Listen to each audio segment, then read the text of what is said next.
Yo salut à tous, c'est Kinzo, aujourd'hui on se retrouve pour une nouvelle vidéo présentation de deck, enfin, mais pas de match, pour plusieurs raisons, je vais vous l'expliquer là tout de suite avant de commencer. C'est que quand je fais mes vidéos de match avec une deck profile, je tourne tout d'un coup, du coup c'est pas forcément très intuitif, et ça fait des vidéos très longues, et j'ai pas énormément de temps pour m'entraîner à apprendre le deck, parce que généralement je le présente, je le joue. Du coup maintenant, je vais vous faire une vidéo de decklist, donc là comme ce que je vais faire, et plus tard je vous ferai par exemple des vidéos de match vite fait sur live par exemple, ou IRL, ça serait sympa, hein, on verra. Et puis voilà, ça sera plus pertinent, ça fait un peu scolaire, hein, d'abord la théorie puis la pratique, mais au moins ça fonctionne. Du coup aujourd'hui sort officiellement, en français c'est quoi? Évolution en Paldea. Je regarde là-bas parce que j'ai une de mes boîtes de Évolution en Paldea. Bref, qui sort officiellement, la deuxième extension de Écarlate et Violet, qui amène pas mal de trucs, notamment les fléaux en forme EX, mais surtout, Baojian EX, cette carte est dingue, et vraiment très forte, et c'est bon, on commence enfin à avoir des ex dans le format qui sont assez intéressantes. Gardevoir et lui, c'est des très bonnes cartes. Donc dans cette liste, on en joue 3.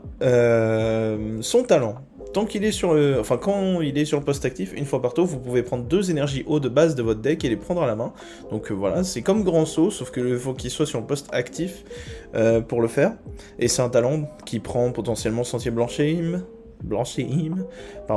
Sentier Blanchime, donc c'est un peu compliqué, mais bon, prendre 2 énergies eau gratuitement comme ça fait plaisir, et 2 énergies eau 60, et vous pouvez défausser autant d'énergie eau que vous le voulez de vos Pokémon, donc ça peut être sur lui, sur un autre, que vous le voulez du coup, et ça inflige 60 dégâts multipliés pour chaque énergie que vous avez défaussée, donc ça peut monter très haut, très vite, et c'est vachement sympa.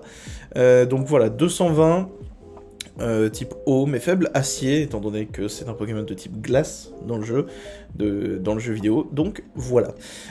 Pour aller avec lui, on a Frigodo, mais surtout Glévodo, qui est le nouveau Pokémon Dragon Glace de Écarlate et Violet, qui a un talent vraiment très fort. Rappelez-vous ces temps anciens, parce que ça commence à remonter, où il y a Tortank qui peut mettre des énergies eau à l'infini depuis la main, ou Belle de Neige, et il fait pareil. Vous pouvez mettre autant d'énergie eau que vous le voulez depuis votre main sur vos Pokémon en jeu, comme il vous plaît, donc c'est très sympa. Et l'avantage, c'est qu'il a un bon 160, il a 130 de dégâts potentiels, donc éventuellement vous pouvez l'utiliser comme attaquant, c'est pas le plus recommandé, mais disons que ça existe, donc voilà. On en joue 3 de chaque, mais on joue pas Cryodo, qui est en dessous. Vous allez voir pourquoi, évidemment je vais pas tout dire maintenant, sinon c'est pas drôle. On le joue évidemment avec Palkia V et V-Star, 2-2 chacun, parce que c'est un très bon attaquant quand même, et son talent V-Star est excellent, hein. Vous remettez 3 énergies eau de votre défaut sur un de vos Pokémon en jeu, c'est très puissant. Je parle pas très fort parce que je commence à être un peu fatigué, j'enregistre cette vidéo à 23h, pourquoi? Je ne sais pas, mais ça me faisait envie. Donc voilà, Palkia très puissant, mais faiblesse électrique, et il y a pas mal de Lost Box qui vont quand même rester dans le format, et il joue Raikou, donc voilà, Palkia ça sera pas notre attaquant principal. Chien Pao, enfin en anglais c'est Chien Pao, Chien Pao, et Baojian. Bon. Je vois pas trop le rapport entre les deux, mais admettons. Du coup, ouais, Palkia, pas forcément l'attaquant principal, mais ça peut servir. Autrement, un petit Manafi, histoire de protéger le banc, évidemment. Le petit Luminéon pour choper un supporter, pareil, très important. Et Amphinobie Radieux, et pour le talent de pioche, et pour son attaque, parce que, du coup, quitte à jouer un deck haut, autant pouvoir utiliser son attaque. Donc c'est marrant, parce qu'il y a presque tout le monde qui peut attaquer dans ce deck-là. Hein. Enfin, Manafi aussi, mais 20 dégâts, c'est peut-être pas très intéressant. Du côté des cartes Trainer, nous avons 3 Hyper Ball pour avoir les Pokémon qu'on veut, 4 Nakara, cette carte est incroyable, hein. Vous prenez depuis votre deck un Pokémon haut et un objet, vous les ajoutez à la main, c'est très fort. 2 corps sortis, c'est très puissant aussi, si jamais votre Baojian va pas taper suffisamment fort, mais votre Palkia si, par exemple. et ben c'est toujours très intéressant. On joue 3 super bonbons, ce qui explique pourquoi il n'y a pas de Cryodo, et ça va avec Nakara. Rien qu'avec ça, rien qu'avec elle, en fait, vous n'avez pas besoin de jouer le stage 1. Vous avez votre Frigodo en jeu, vous faites Nakara, super bonbon, Glevodo, et c'est parti. Donc c'est vraiment très très puissant.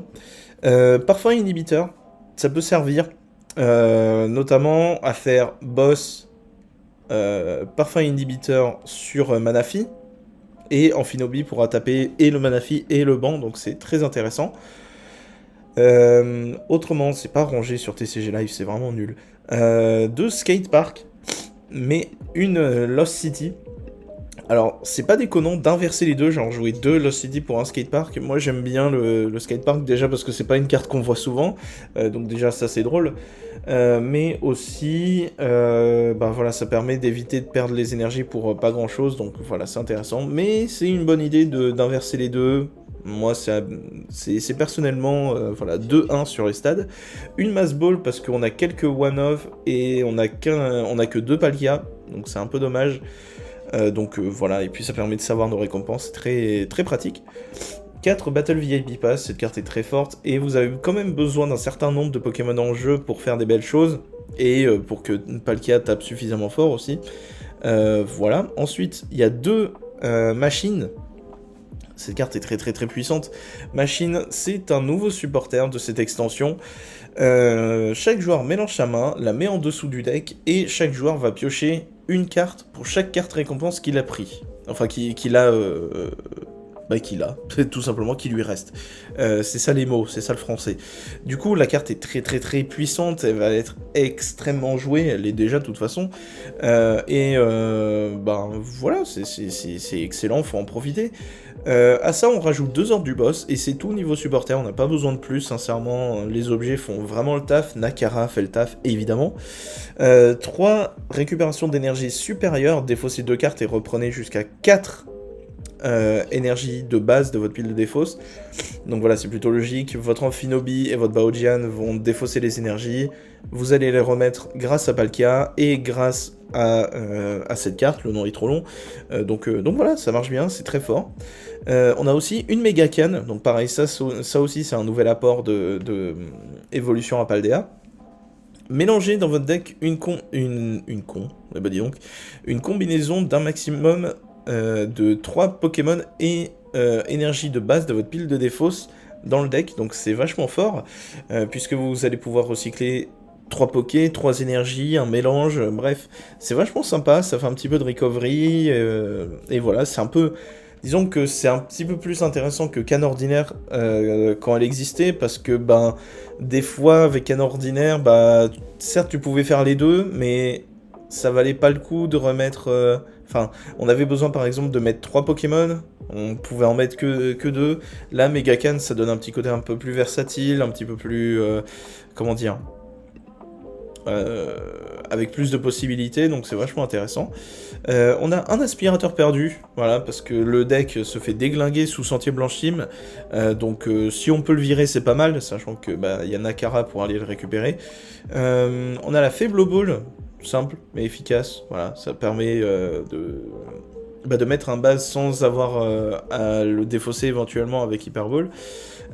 Et on a aussi un nouvel outil, l'amulette Bravoure, qui fait que les Pokémon de base auxquels cette carte est attachée a 50 PV en plus, donc ça fait que mathématiquement c'est beaucoup plus intéressant pour Baojian, parce que Baojian il a 220, mais il y a beaucoup de Pokémon dans le format où on va dire le but c'est d'infliger 220 dégâts. Donc, par exemple, Lugia attaque à 220, Miraidon attaque à 220, Arceus avec double turbo ça fait 210, donc de base ça, enfin Arceus double turbo ceinture choix ça fait 210, donc c'est un mauvais exemple, je me tais, mais Arceus sans double turbo plus ceinture choix ça fait 230, donc en fait il y a beaucoup de fois où votre Baojian est pile poil à range du KO de l'adversaire, et tout simplement cette petite carte va sauver absolument tout, puisque votre Baojian il va passer à 270 PV, et ça fait autant qu'un V-Star, donc c'est génial.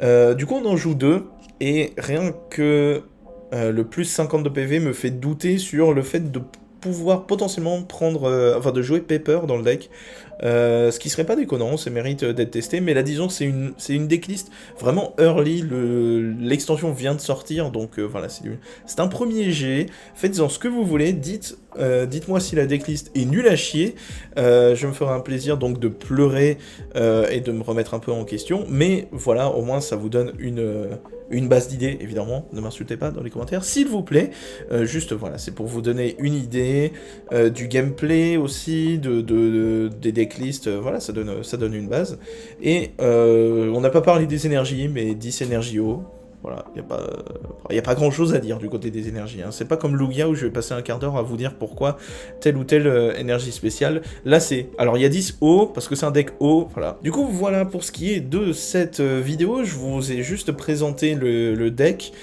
Du coup dès que je peux, je vais essayer de faire 2-3 matchs, ça peut être intéressant sur live. Si je peux faire des petites games IRL, hein, c'est compliqué à conjuguer, horaire des boutiques, mon planning à moi, puisque je suis en fin d'année scolaire, donc c'est un peu le rush. Mais bon, voilà, au moins ça vous donne une idée de la decklist. Du coup, j'espère que cette vidéo vous aura plu. C'était Kinzo.